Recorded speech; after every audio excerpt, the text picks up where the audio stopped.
Here we are, clan the isms, cataclysm great. Our people out here struggling, trying to make it a state. Everybody out here knowing it, but we the ones who late. Now family, we the ones who gotta delegate. Get that money in the power, never be fake. Stick the codes out for 3. What did he say? Create jobs, support our own. Educate the same and power at your home. Got 3 degrees, triple 10.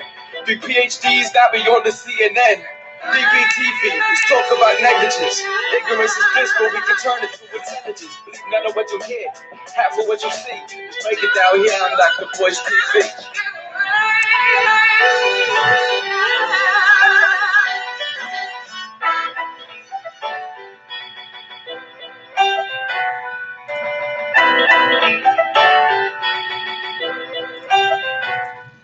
Hey, good morning, guys. What's going on? What's going on? I hope you guys are having a good day. I'm Dr. Boyce Watkins from Your Black World and the Black Business School. What's going on, Monte? How you doing? What's up, Malcolm Skinner and Jew Taylor and Sharon and Marcus Small? Marcus Small, my man. Marcus made a great film.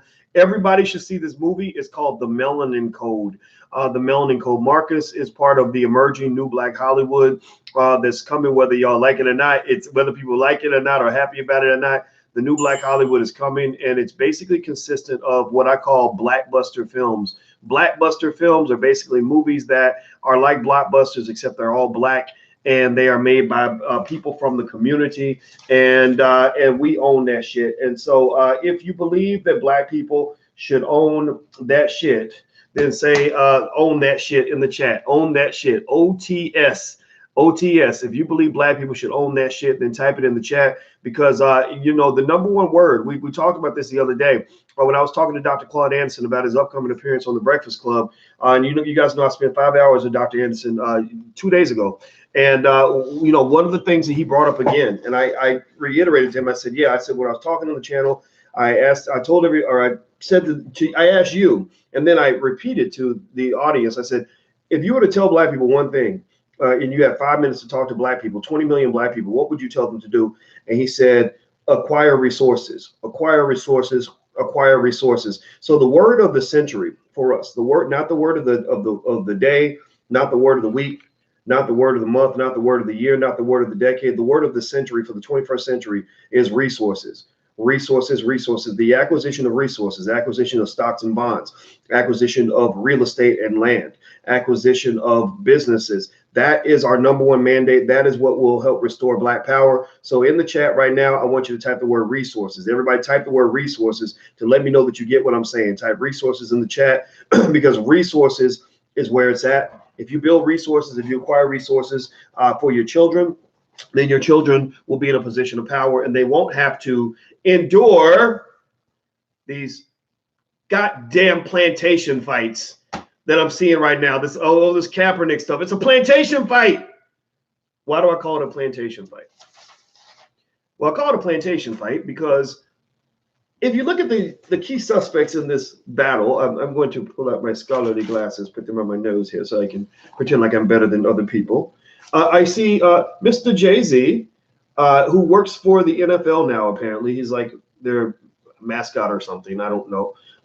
Stephen A. Smith, who's known for intergalactic exponential levels of coonery that make him just known throughout the universe for saying things that make Black people cringe. But although he knows sports, but he knows sports and he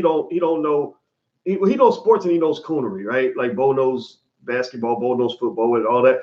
Colin Kaepernick, the man who could be called somewhat contradictory, maybe a little hypocritical, maybe a little strange, because he's talking shit about the NFL and begging for a job at the same time. He's saying you guys are dirty capitalists, but yet he's asking for money from the dirty capitalists, right? He's saying, you know, that Jay-Z's a dirty capitalist for working for the NFL when he's also trying to work for the NFL. He's saying, you know, that all these people, all they want is money, but he's gotten millions of dollars, and I'm not hating on that. I don't think there's anything wrong with a Black man getting money. Kaepernick's confusing to me, and I'm gonna tell you more about why I'm confused by Kaepernick. And then you have Kaepernick's sidekick, like Kaepernick is Beyonce and Eric Reed is Solange, right? So Beyonce and Solange are sort of tag teaming the NFL. You know, Beyonce says something, Solange seconds it. Solange says something, Beyonce retweets it, right? So Kaepernick and Eric Reed are doing a Beyonce Solange kind of thing, where Eric Reed, who's a great player for the Carolina Panthers, by the way, great player,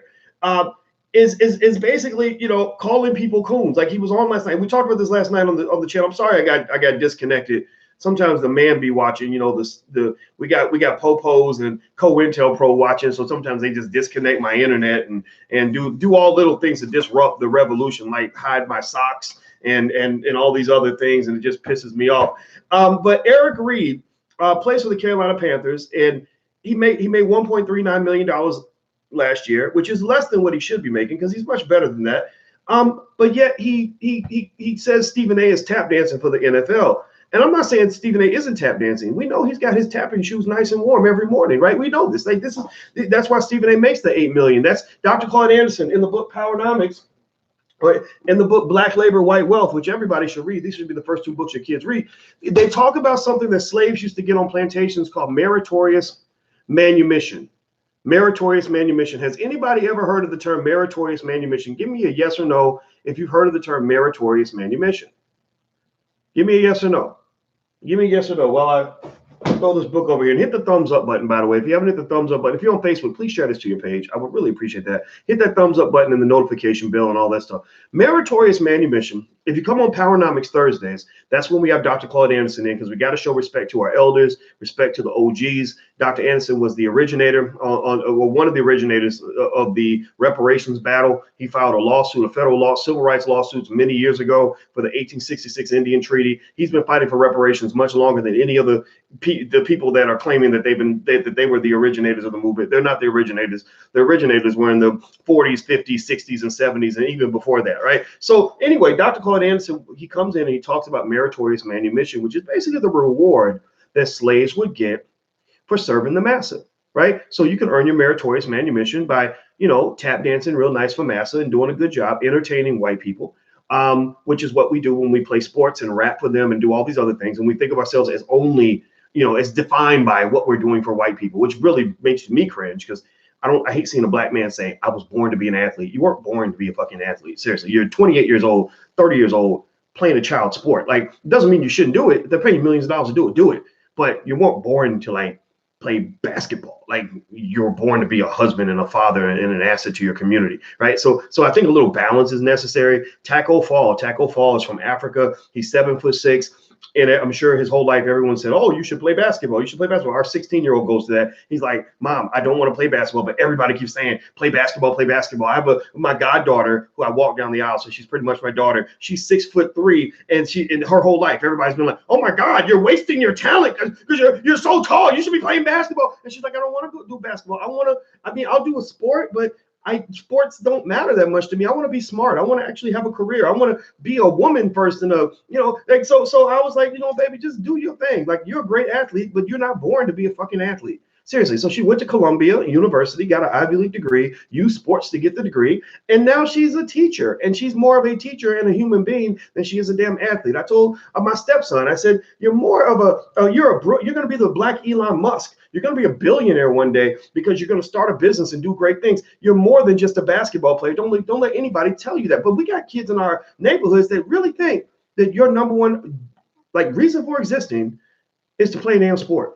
That just drives me crazy. So meritorious manumission is a reward that black people have always gotten since during slavery, after slavery, and to this day, for entertaining whites, protecting whites, or snitching on other black people. Those are the 3 ways you got your meritorious manumission: entertaining whites, protecting whites, or snitching on black people who were going to go and start the revolution. Okay. Out of all the slave revolts that happened, about 99% of them ended because some Negro wanted to get paid. He wanted to get his check. So here's the point, right? So when I look at this, right, and I look at these 4 guys, and I don't dislike any of them. I admire all of them to a point. I admire them, right? I admire them, but I disagree with them, right? I look at Jay-Z, and I look at Stephen A, and I look at Cap, and I look at Eric Reed, and one thing these guys have in common. Here's the one thing they all have in common. Every single one of these guys has made millions of dollars from the NFL. Every single one of these guys has pretty much made it their life's work to earn meritorious manumission from racist white institutions. right? Does not mean it's bad. Like, I'm not saying that they're bad people. I'm just saying that every single one of these four guys, Jay-Z, Stephen A, Kaepernick. Now somebody says, Doc, you're all over the place. If you think I'm all over the place, then this is probably not your conversation, Anthony. You probably need to go to go get on the little bus and go to World Star or something where they can talk more like and use one syllable words and stuff, because I think you might be a little confused. It's okay. It's nuanced argument. But just so you know, this is a platform for intelligent black people. You either have to be intelligent or you got to want to be intelligent. If you're into the coonery, this ain't gonna work for you. I'm only gonna piss you off, man. Just unsubscribe, bro. You just seriously, man. Like, you don't want to be here. I'm gonna hurt your feelings for real. But anyway, so Jay-Z, so these four guys are all getting money from the NFL, and they're fighting over the NFL, which is just fascinating to me. And because again, it's a plantation fight. You got Massa in the middle, and Massa saying, I got the house Negroes.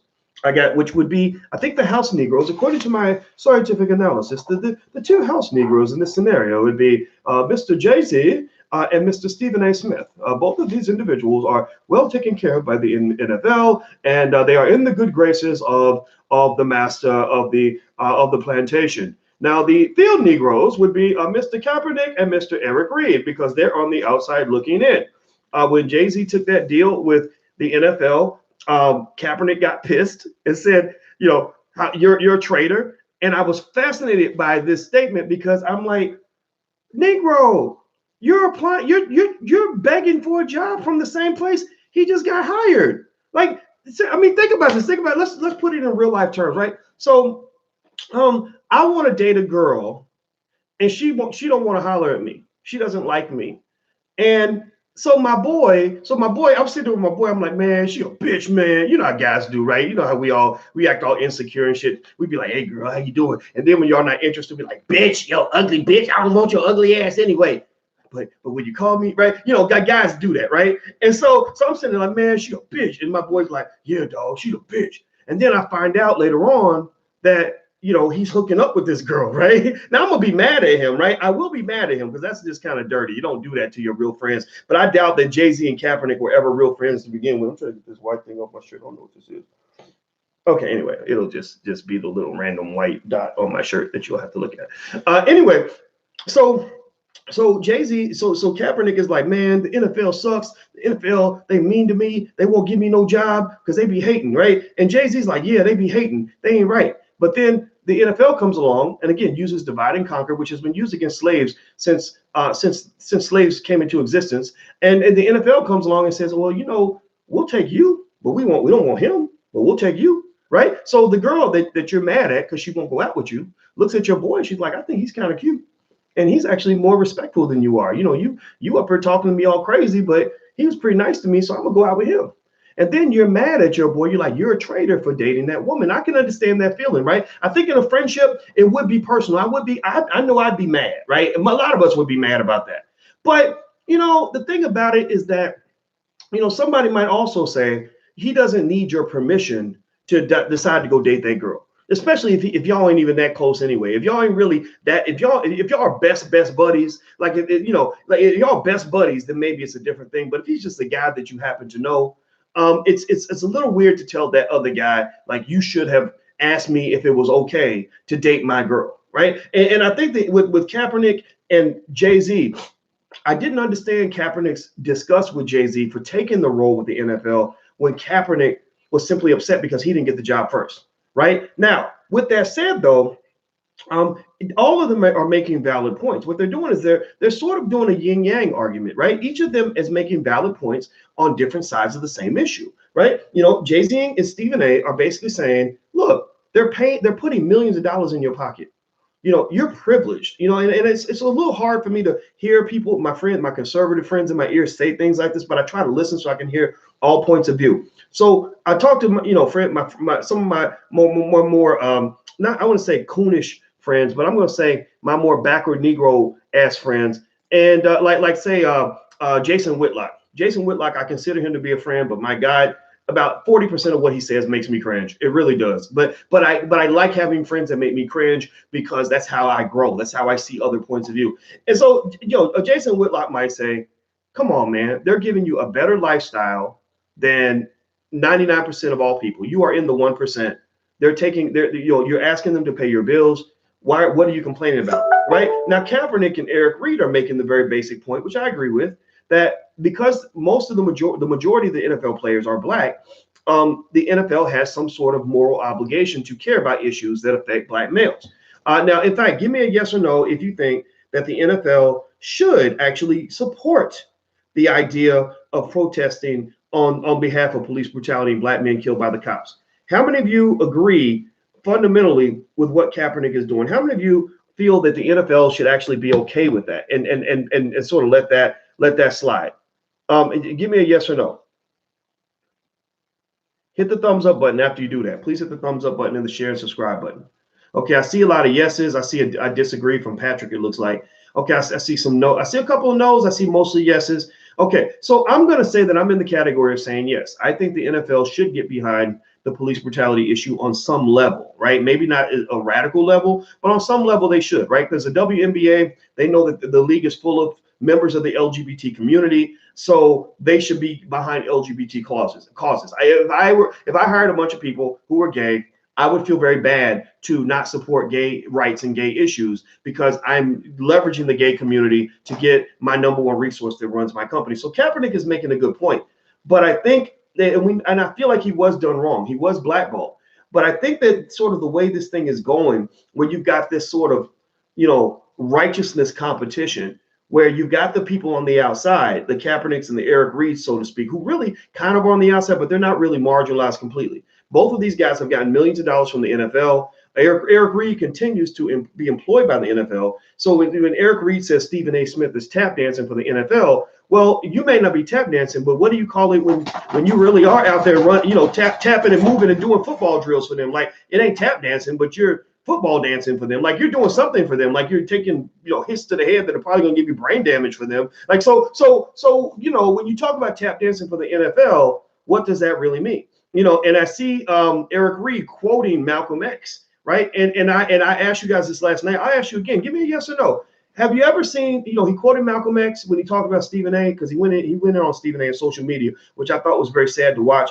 And it was surprising that Stephen A replied, because I imagine he gets lots of people that attack him on social media. But I think he replied because he felt sensitive to that. I think that he really feels in his heart of hearts that he's doing black people a favor by saying, let's be measured about this. Let's be thoughtful about this. Let's not go crazy about this, right? So, but when he quotes Malcolm X, Eric Reed's quoting Malcolm X, and I asked you guys last night, give me a yes or no on this. Have you ever seen Malcolm X complain about the white man and then ask the white man for a job? Have you ever seen Malcolm X, maybe he's working at a construction site or at a Popeye's chicken restaurant, and he's complaining about white people while working for white people? Like, I'm not sitting here saying that there's not a complaint to be had.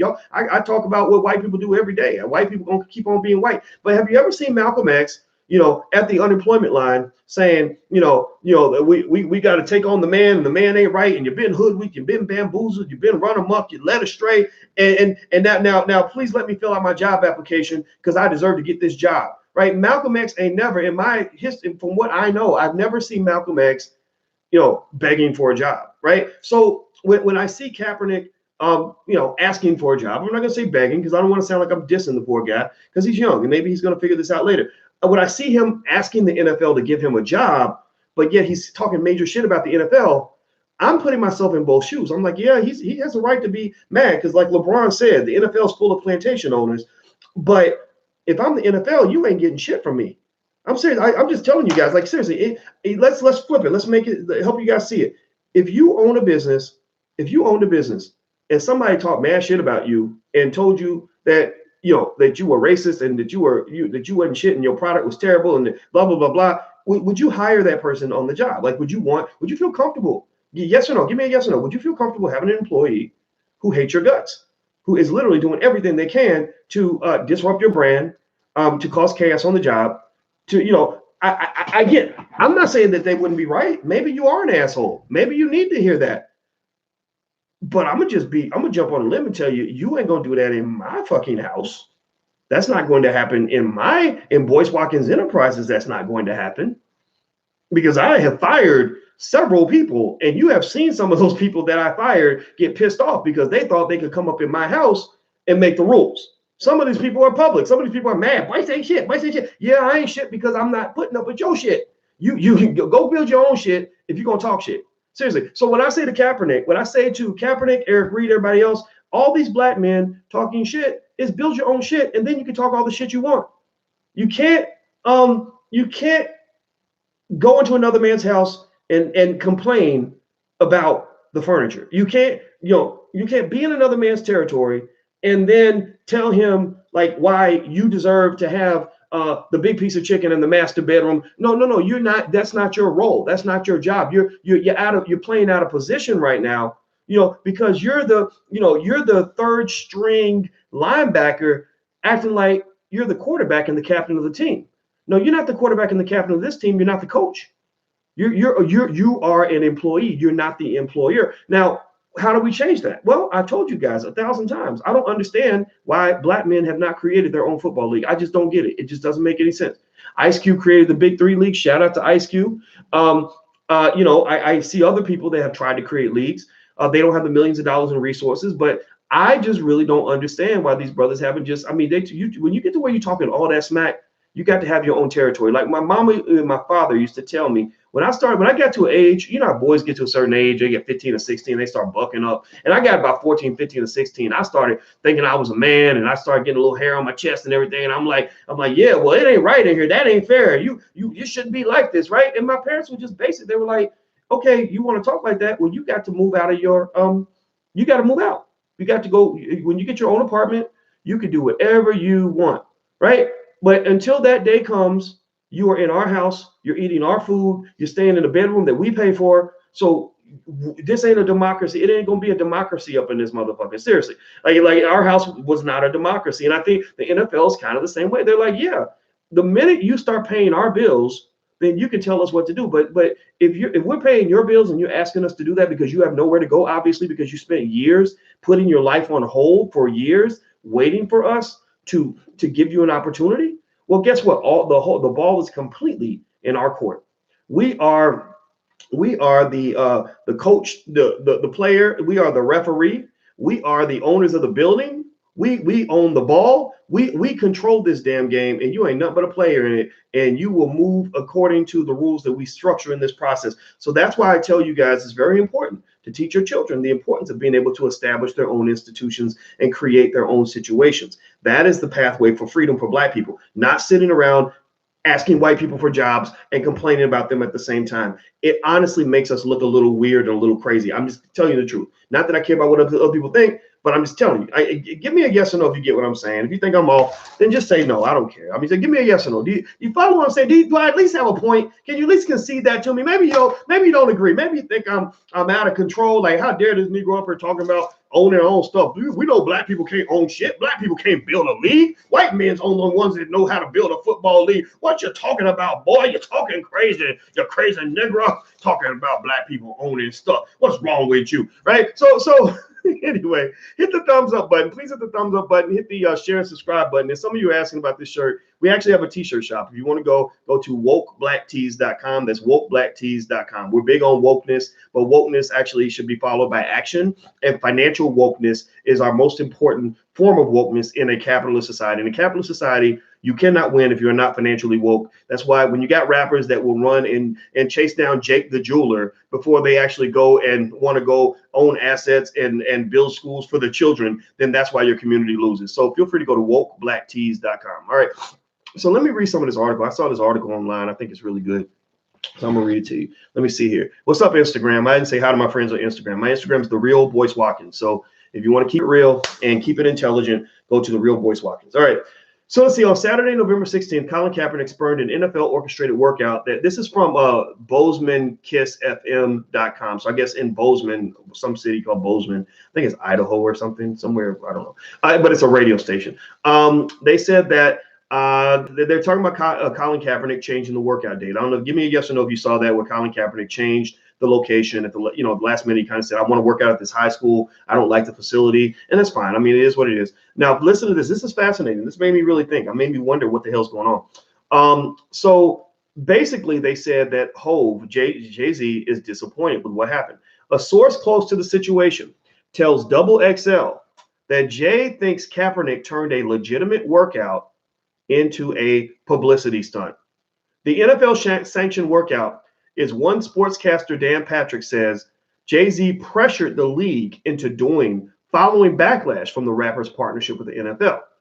So according to ESPN, Dan Patrick, if you believe that source, they're saying that Jay-Z pushed the NFL to do this because Jay-Z got called a coon like a million times, right? He was really being trashed for this partnership, and so he's trying to save face. So allegedly, they're claiming he pushed them to do this workout. Originally, which might make sense given that it was so weird and so surprising, and the NFL really didn't have much to gain by doing this, in my opinion. The one thing they can gain is, I think, bringing Kaepernick back in is the right thing to do. They do need quarterbacks in the NFL because if you're following football, you know that like most teams have quarterbacks that are probably about as good as my grandma. So you can benefit, but it was already a done issue. It was already out of the media. So there was no reason for them to go revisit an issue that made them look bad before. However, I'm under the theory that a team that signs Kaepernick, that has the vision to do that, can really gain a lot of points with the public. I think I've heard the Patriots, God bless them, they're brave enough to consider these things. They tend to sign people that no one else wants or sign people that are risky.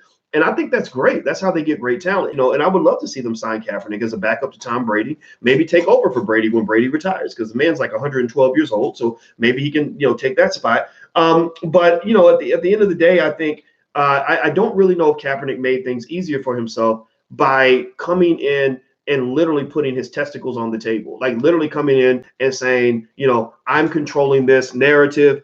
This is my workout. Y'all are going to do what I say. I'm gonna be over here.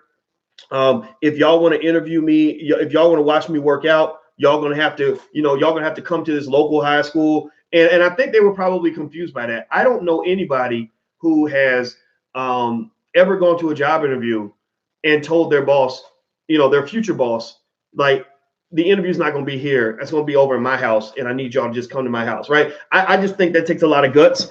I don't know. But my friend John Harris, who I actually respect, I think it's my buddy John from college, but maybe it's a different John. Either way, he says the NFL should have been funny with their waivers.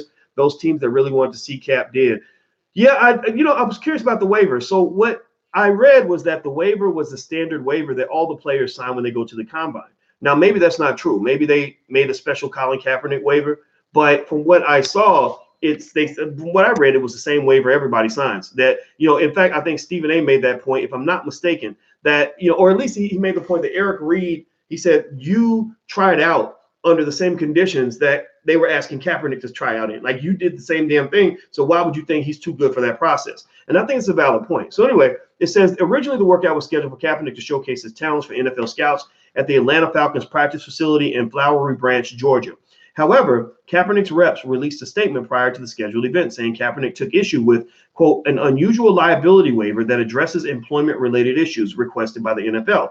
It is unknown what exactly those employment-related issues entailed, but it's worth noting that Kaepernick settled with the NFL for a collusion lawsuit earlier this year. Yeah, and so I agree with that. I think given that he sued the employer before, which again is just extraordinary. I brought in an employment or an HR expert, actually Nicole Price, to talk about this, and she said there is no time. She said, you tell me any job that you've ever had where you can, leave the job or get fired from the job, sue the employer, and then still come back and work on that same job, still get rehired by that same employer. She said that does not happen. That just does not happen. Now, again, you can take it for what you want. Maybe we feel like it's wrong, but just so you know, right and wrong don't matter that much in the world. What it comes down to is power. What it comes down to is power. The NFL is like, we got billions of dollars in power. You're a guy who's asking us for a job. We ain't asking you for shit. We're asking you to go the fuck away. We're not asking you to do anything. We don't need nothing from you. We're not borrowing anything from you. We've got all the power. So ultimately, I think that's what it's coming down to. It's coming down to a power thing. So Kaepernick came in and made a power move, right? And so the NFL, which I'm gonna read more, says the NFL, which says it has 32 reps from all 32 teams at their own sanctioned workout, released its own statement about Kaepernick's moves. They say Kaepernick didn't tell them about wanting the event to be open to all media until the night before the workout was to take place. The league also claims that Nike, with Kaepernick's approval, requested to shoot an ad with Colin and name all of the NFL teams in attendance. They say they granted the request. So they're claiming that, the whole statement about, we wanted the media there, they said, look, we granted that. The Kaepernick's what was reported initially about Nike wanting to shoot an ad. The NFL's like, look, we gave you that, man. We granted that, right? And so I don't know. Again, y'all know how you know how people are. Like people, people lie and they twist the truth, and we know what institutions do. But it's interesting though, and to the point where I think those who really care about this should probably want like more details. Like I'd be curious to know, like, okay, if there was an employment related issue that bothered you about the waiver, what exactly was that? Like, what exactly bothered you by the waiver? Now, here's a bombshell to me. This is a bombshell to me that doesn't help Kaepernick's case. Now, mind you, remember earlier they were talking about the whole idea about Nike wanting to do the ad and all that stuff? Well, check this out. According to a New York Times sports reporter, a Nike spokesperson says, quote, Nike did not have a camera crew on the ground in Atlanta and had no plans to use footage from Kaepernick's workout. As the reporter notes, the NFL never said anything about Nike requesting to shoot the ad at the workout. That's heavy. That's deep. That's not trivial information. I mean, that contradicts what was stated, to the public. That contradicts what Kaepernick allegedly argued. Like, okay, Nike wants to shoot an ad. Y'all need to let Nike up in here so we can shoot this ad. And Nike's like, we ain't shooting shit. Like, what are you talking about? Why you got our name in your mouth? Like, we ain't got nothing to do with this. And so I'm confused. I'm just really confused. And so there is an argument to be made that maybe Kaepernick just doesn't want to play in the NFL. I wouldn't blame him if he didn't want to play. I told you guys, I'm not big on sending your sons off to get brain damage from a bunch of guys who are hyped up on steroids who are going to come at them 100 miles an hour. I'm sorry, but I would be very nervous about being tackled by a 350-pound guy who runs the 40-yard dash in 4.5 seconds, right? Who's also hyped up on so many steroids that he can literally lift a fucking house. Like, I wouldn't want to take that hit to the brain. Like, seriously. Like, did y'all know that the majority of NFL players have brain damage? Did y'all know this? This is not just, give me a yes or no if you were aware of this. If you know CTE, have you heard of CTE? Give me a yes or no if you've heard of CTE, and you know about how many players have brain damage. When the doctor that discovered CTE, a black man who the NFL tried to suppress, when he discovered CTE, they said, well, what percentage of the NFL players do you think have this brain damage? He said, oh, almost all of them. He said, in fact, most of them have it before they finish high school.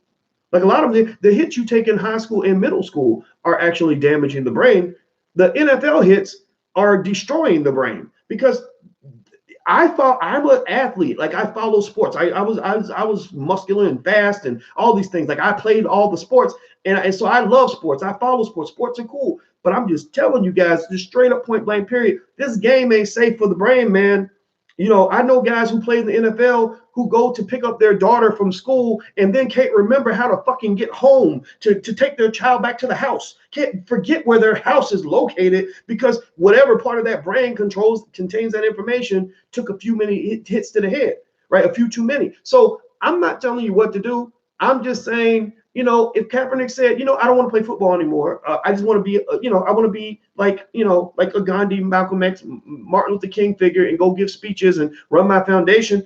I think I'll be like, that's a good idea. Why don't you write a book? We'll do a movie. We'll call it Kaepernick, right? Like let's do something else, because you ain't got to do this no more. Jim Brown, could have kept playing another 5, 6, 7 years. He had broken all the records, but he could have kept going and really built records that can never be broken. Jim Brown said, I got other things to do, because I'm a multi-talented, multifaceted human being. I want to be an actor. I want to be an activist. I want to do all these other things in life other than just play football. Robert Smith, who was an all-pro running back who came out of Ohio State, played for the Vikings.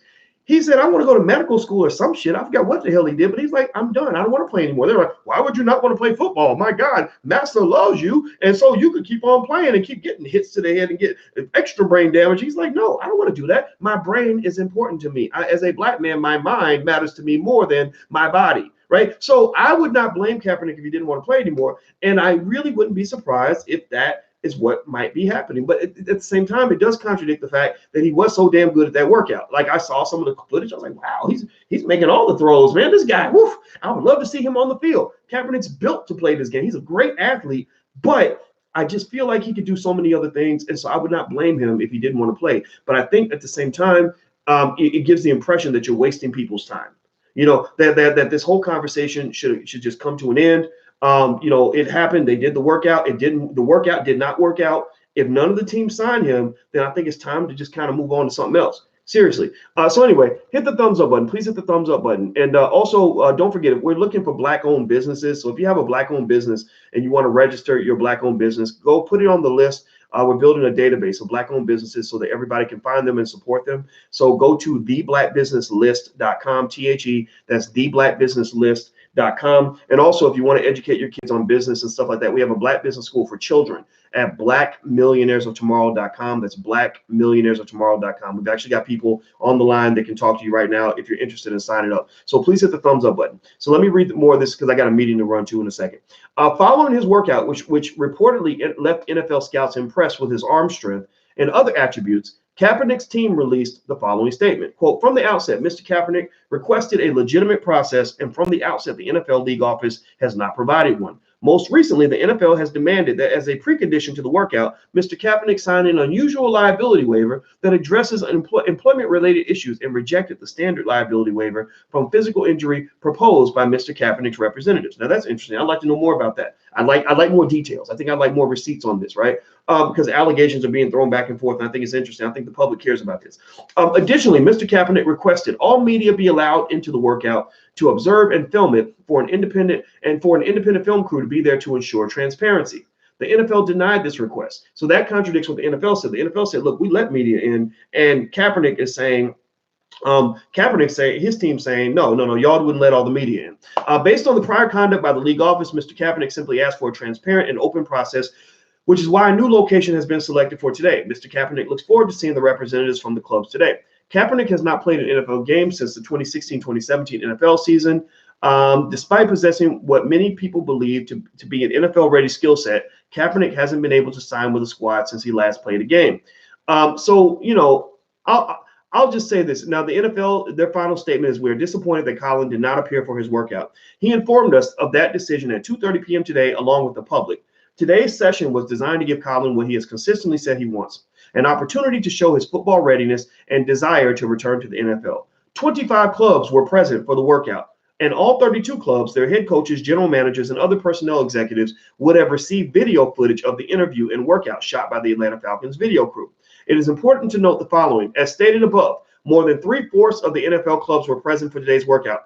The NFL made considerable effort to work cooperatively with Colin's representatives. We invited his agent to suggest questions for the interview. Yesterday, when Colin's representative said he wanted to bring his own receivers to the workout, we agreed to the request. In addition, Coach Hugh Jackson discussed with Colin's agent what drills would be run at the workout so that Colin would know what would be expected of him. Last night, when Nike, with Colin's approval, requested to shoot an ad featuring Colin and mentioning the NFL and all the teams present at the workout, we agreed to the request. On Wednesday, we sent Colin's representatives a standard liability waiver based on the waiver used by the National Invitational Camp at all NFL combines and by NFL clubs when trying out free agent players. At noon today, Colin's representative sent a completely rewritten and insufficient waiver. Now, if that is true, that does not help Kaepernick. I'm really curious about this. So they're saying that they gave him the same waiver that they give all free agents. Is Kaepernick not a free agent right now? Is he not a free agent? Tell me, yes or no. Is he not? Is he a free agent or is he not a free agent? And if you're a free agent, give me a yes or no. Is he a free agent or is he not a free agent? If he's a free agent, then I'd be curious to understand why he would feel that he would deserve preferential or differential treatment from the other free agents. I'm not saying that that's right or wrong. I'm saying I'm confused. You know, if that's true, then that's an issue. That's a problem. So let's see here. So they also say, we heard for the first time last night, around the same time we heard from Nike, that Colin wanted to bring his own video crew. We heard for the first time this afternoon that Colin wanted the event to be open to the media. Let me see. We agreed to have Colin's representatives on the field while the workout was being conducted and to allow them to see how it was being recorded. We did so even though we have been clear from the beginning that this is a private workout. As is typical with NFL combines, one video crew was prepared to shoot and distribute the video of the interview and workout. We confirmed with Colin's representatives that they would receive both the video that would be sent to all 32 clubs as well as raw footage from the entire event, which is unprecedented. So in a way they're kind of saying, man, we bent over backwards for you. Like we did stuff that we don't do for anybody. We literally did everything we could to try to work with you, but you don't want to work with us. I don't know. I don't know. Tell me if you give me a yes or no if what the NFL is saying has any credibility to you or shapes your opinion anyway. Give me a yes or no if any of this it matters, or if you just think the NFL is just full of shit. Like you think that they're just making shit up, that they're just twisting the narrative, etc. Like yes or no. Does this statement by the NFL sway you in any way? Okay, I see Haran says no. Ursula says no. No. Okay, Sean says yes. Okay, I see a lot of no's. All right, so somebody said they're full of shit. Well, we know that they're a bunch of plantation owners, right? LeBron said this, right? Okay, no. All right, so I think that if the answer is no, my question at the end of the day would be two things. One, what would they have to do to prove that they're trying to be fair? Like, what would they have to do? Would they have to like tickle his butt crack and feed him like lollipops and Twizzlers like the entire day? Like what would they have to do in order to have people feel that they're trying to give this guy a shot? Because here's what I was hearing from the sports analysts. I listen to a lot of sports analysts, not just, I think Stephen A. knows sports. He don't know race. His race issues is a little bit challenging to listen to. But on other issues, he knows his sports. Max Kellerman, who's a white boy, he's very fair to black people, actually, probably more fair than some of the Negroes they got on the show. Like go watch Max Kellerman. Max Kellerman, I think he used to be a former rapper, so he's kind of a wigger type. You know what I'm talking about? But so he tends to, like even with the whole fight with the guy with the Browns and the Steelers, he was really supportive of the black players' claim that that the quarterback started it, right? So I like Max Kellerman. There's another guy named Nick. Nick. I can't remember his last name, but Nick is he used to be on with Chris Carter, and he's a white guy too. He's interesting. I listen to Nick because he used to be my producer on my radio show back in Syracuse, and so I was really proud of Nick because I remember how much he loved sports. I remember telling him I was on some show with Colin Cowherd or something. He was like, "Oh my God, you were on the Herd," I think it's so great to see him actually living out his purpose, because this boy, when he was a kid, all he talked about was sports. So anyway, when I listen to them, what I'm hearing is that they wanted him to play for a team. What I'm hearing is that and people said this. I think Stephen A. or somebody said he would have to throw the ball in the stands on every play to not get signed by somebody. And so, if that's the case, then I just don't understand why you would make the process difficult. I don't understand why we wouldn't just go through the workout, get your job, and then kick some ass on the field. Go win a Super Bowl or something, whatever you want to do, and then have everybody say, "Haha, see, we told you that he could play." I just don't understand it. I just don't know. I mean, again, and you're walking in someone else's house. You're asking them for a job. If they're asking you for a job, then that will be a different scenario. The NFL was not asking him for anything except like, leave us alone, go away, right? He's saying, I want to play, I want to play, I want to play. So like, okay, go play. Let's make this happen. And he's like, no. So I don't know. Give me a yes or no on this. I'm curious what you think about this, guys. Yes or no? Do you think Kaepernick really wants to play in the NFL? Give me a yes or no. Do you think that he really wants to play? Yes, if he wants to play. No, if you think he's just kind of gaslighting and pretending. Okay, I see some no's. Let me see. I'm looking at your answers here. Willie says no. Summer says no. Key Lime says he doesn't want to play. Ray says yes. Taiwan says no. Doubler says yes. Sierra says yes. Okay. Mafia says fuck no. Okay, good answer. R. Williams says no. Darcel says no. Will says yes. It looks like it's down the middle. I'm going to say I don't know. I just don't know, because I'm confused, man. I'm just confused. Because I think that I think that those of us who identify with what Kaepernick is going through, I think that the difference between this and what you might deal with on your job is that most black people on their job who get discriminated against, because most of you have probably been victims of racial discrimination on the job at some point. About 95% of you have. I've done surveys on this. The difference is, I think that most black people, you going back? Yeah, all right, love you. The difference with us, I think, who've experienced discrimination on the job, is that what you were really asking for on the job was just a fair shake. You were just asking to be treated as fairly as everybody else. You weren't asking for preferential treatment. You weren't saying, I need you to change all the rules to accommodate me and then still offer me the job after I pretty much have just, peed all over the process. You're not asking for that. And I'm going to just say, as a guy who supports the premise of Colin Kaepernick's protest, I cannot quite understand the way he's kind of conducted himself in the protest. I think I was deeply concerned when he felt that the whole world needed to stop and hope and wait for him to get a job before they could do any business with the NFL. There's no law saying he needs to be the first one, for the first Negro to go collect money from the NFL. There's no rule saying that, right? Now, if he were saying, I'm not messing with the NFL, I don't fuck with the NFL, and I don't think you should mess with the NFL either, I could get that. That would make sense. That's more of a Malcolm X kind of statement. Malcolm would say, I don't do business with you at all because I'm not your boy. I don't want a job from you. I don't want money from you. I don't even want a donation from you, right? But Kaepernick is saying, oh, I want you to give me money. I want you to give me a job, and I'm going to pretty much sit here for 3 years and waste all my, my football talent waiting for you to give me a job, even though there are other leagues out here. There are other places to play football, by the way. The NFL is not the only place that's hosting a football game, just being clear, right? In fact, if he went to somebody might say, well, XFL, he's too good for the XFL. Yeah, but even in the NFL, a lot of people would argue that he might end up just being a backup quarterback. Like if the Patriots sign him, they ain't putting him in front of Tom Brady. That ain't happening. Right? So maybe in the NFL, it's harder to win a Super Bowl. Maybe in the NFL, it's harder to be a starting quarterback. Maybe by going to a smaller league, he can elevate that league and give people an alternative to the NFL. There was another league. I forgot what it was called. I can't remember the name anymore, but I started following this league. They created, you know what I'm talking about?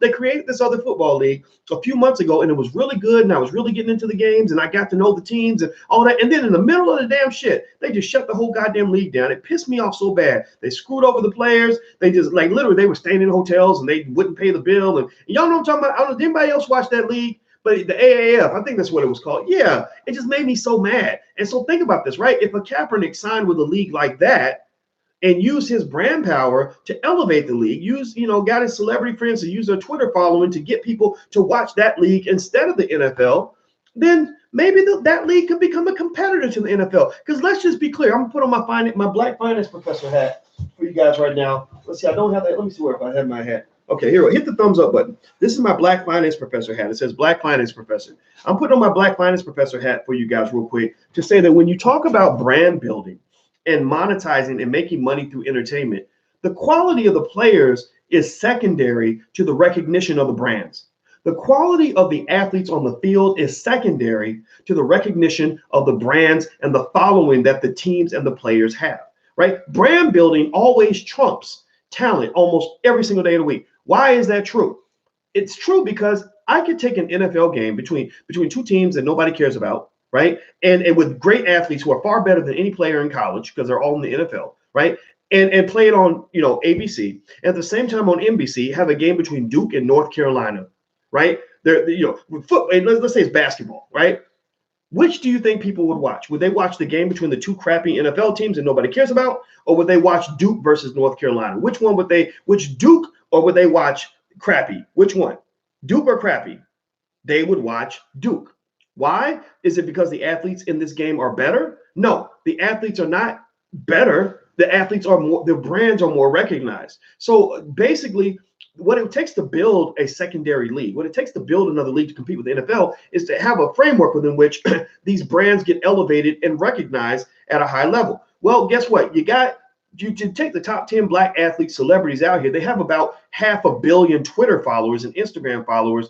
And if they were tweeting these games from the new Black Sports League every single week, then those games could easily have viewership that matches or exceeds that of the NFL. You've got the reach necessary in order to establish a solid brand and make solid money. Kaepernick is a brand. He is a respected name. He's not known because he's the best player in the NFL. He never was the best player in the NFL, but he's one of the most recognized players in the NFL. So if Kaepernick really, to me, if I'm Boyce Watkins and I'm sitting, well, I am Boyce Watkins, but if I were Colin Kaepernick as Boyce Watkins and I were sitting there and I'm waiting on these crackers to decide if they're going to sign me or not, you know what I'd do? I'd be like, okay, you know what? Having me around is a privilege, not a right. I'm not going to sit around and wait for you. I'm not going to beg for you. I'm going to go over here and I'm going to call up all my celebrity friends that I now have because I now have been known as now a national figure. And we're going to start a league and we're going to host our games just like Kaepernick did with the high school. And we're going to have our games over here in this other league, and we're going to be playing, and we're going to let all the networks and all the advertisers know that we've got some of the best black athletes in the world and the biggest brands in the world, and the biggest fan base around, like millions of people watching this game that's happening over here. And you know what's going to happen? The advertisers are going to show up with their checkbooks out because they want to get to the people who have the audience. That's why the highest rated sports events in history, most of them were college basketball and football games. And it wasn't because college has the best athletes on earth. It was because college has some of the biggest known brands on earth. That's why you can't start a sports league with former college players who are not recognized brands and have that league succeed. It ain't about the talent of the players on the court. It's about the recognition of the brands that are out there. Kaepernick is a brand. So at the end of the day, I think Kaepernick playing in the NFL will be doing the NFL a huge favor, but it's almost like it's like dating somebody, right? When your self-esteem is so low that you don't understand that dating you is a privilege, that the person who wants to be with you is actually going to be blessed with the opportunity to be with a great person, but you can't see that because you feel like you need to be next to this person in order to be somebody, right? So stop begging the NFL to be in a relationship with you when they don't want you. Like, they don't want you. They don't want nothing to do with you. It's their loss. Show them, go build something else, right? So I just really think black men got to think in terms of building instead of begging, because this whole plantation fight, let's go back to the original premise. I told you in the beginning, this is a plantation fight. This plantation fight between Jay-Z, Stephen A on one side, Kaepernick, Eric Reed on the other would not happen if they were both all not bowing to white supremacy. The NFL is in the middle of that plantation fight. If the NFL did not, it was owned by black people, these four black men would be working together as brothers, building an institution together. Instead, it is divide and conquer. They are fighting each other because they're trying to figure out which Negro can get in line first to get money from the NFL. And the NFL sitting there laughing at them and saying, my God, these black people can never get on the same page now, can they? So that's my 2 cents. That's my argument. I'm going to go. Don't feel like you got to disagree. It's okay. We're here to flesh out all the ideas and all the angles and perspectives. Do me a favor, please. Please hit the thumbs up button right now. Hit the subscribe button. My Instagram is The Real Boyce Watkins. That's right there. My Twitter is Dr. Boyce Watkins 1, the number 1. I tweet about all kinds of shit, so you guys will like that. Also, I'll let you guys know I'm going to Ghana next week with my son. We're doing an exploratory mission to basically look at business opportunities in Ghana, because I told you guys I believe that black wealth and black business is going to be developed globally. So I want to go to Ghana and become more familiar with what's happening in Africa. So I'm actually leaving around the 6th or 7th of December with Mike Roberts. He's a billionaire out of St. Louis. He invited us to come along. Also, if you want to educate your children on business, we have a Black Business School for Children at blackmillionairesoftomorrow.com. That's blackmillionairesoftomorrow.com. So feel free to go check that out. Enroll your kids. You're going to love it. There's a 30-day, 100% money-back guarantee if you're unhappy for any reason. So there's no risk to you whatsoever. But I guarantee you that when your child gets done with this program, they will have a financial literacy level that exceeds the average college-educated adult. If you do not feel this way, if you do not agree with me, then you can just reach back out and our support team will give you your money back. That's how much confidence we have in this program, because I'm a college professor. I know what I'm doing. All right, guys, we're out of here. Have a good day. I'll see you guys soon. Take care. Peace.